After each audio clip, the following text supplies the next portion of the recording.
My name is Carly Foust, and this is my nutrition support case study. My patient was a 70-year-old male admitted to the hospital for abdominal pain for the past 2 months due to a mass of the cecum and mass of multiple sites on the liver. The patient had the following procedures, and it was pretty extensive to take out all of the masses. And all he had was a past medical history of hypertension, kidney stones, and tobacco use. My patient was diagnosed with colon adenocarcinoma with metastatic disease. This starts in the colon or the rectum and often begins as a polyp.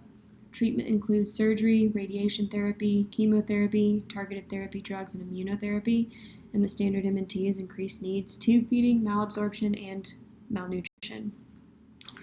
On day 2, we did our initial nutrition assessment. The patient was in the ICU. His diet was NPO with sips of water, hard candy, and gum, and he had hypoactive bowel sounds.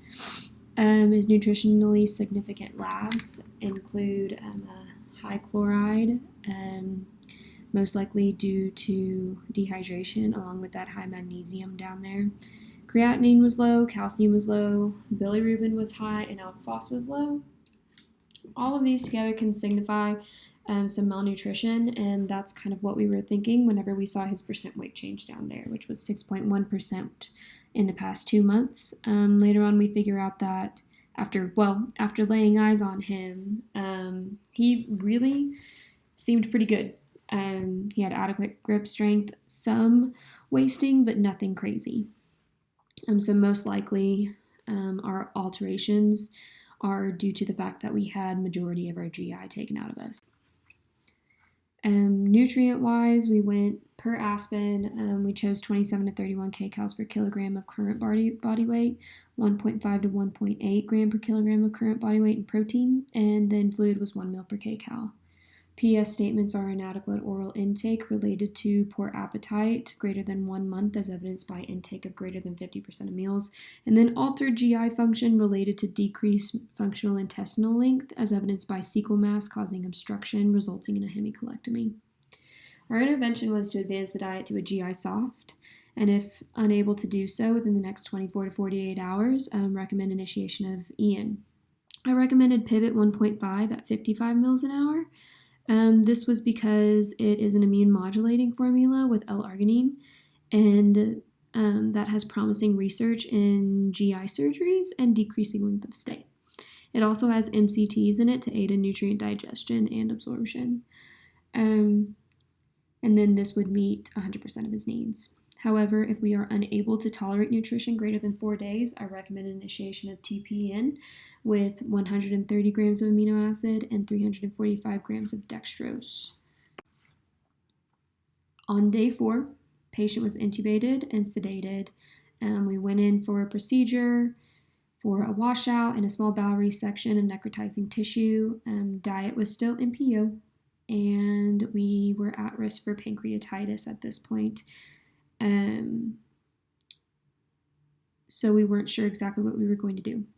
But because of this, switched the formula we chose to calculate his needs to the Penn State, which gave us the following up in that table. Protein changed to 1.8 to 2.2 grams per kilogram of ideal body weight, and fluid was still 1 ml per kcal. Our interventions changed as well. We still wanted to advance to a GI soft diet, but we wanted to change the formula used to Peptamen VHP because it is a peptide-based formula and it still has the MCTs to aid in nutrient digestion and absorption, and it also just better met our estimated kcal and protein needs.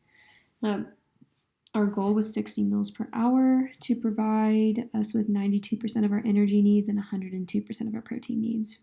We also gave TPN recommendations since we were given an NG tube and TPN access, and so this gave us 130 grams of amino acids and 225 grams of dextrose, and then to initiate intralipids by day 7 to 10 if warranted. On day 5, there was a chest x-ray, ruled out pancreatitis, and so we started Peptamen VHP. We had pneumonia, so we started some vancomycin. This is when our glucose went up, so most likely this is due to the pneumonia.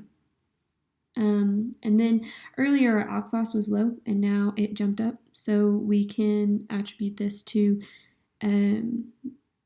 trauma to the GI rather than purely just malnutrition. So now that we started Peptamen, this is what we got in 24 hours. Obviously we just started it, so we're not meeting our needs. On day 7, we had another change of status and the patient was extubated, and so we reassessed and changed his needs to 27 to 32 kcal per kilogram of ideal body weight and kept protein the same. Kept using ideal body weight because we still were just not getting an accurate read on his weight. As you can see there, it jumped up, and so we're just kind of all over the place, and the ideal body weight seemed pretty stable. And still wanted to advance the diet to a GI soft, and we recommended the same on everything else with the EN. On day 8, patient was advanced to a GI soft diet. Peptamen was still running. We had a high output ileostomy. On day 10, this was our last nutrition assessment.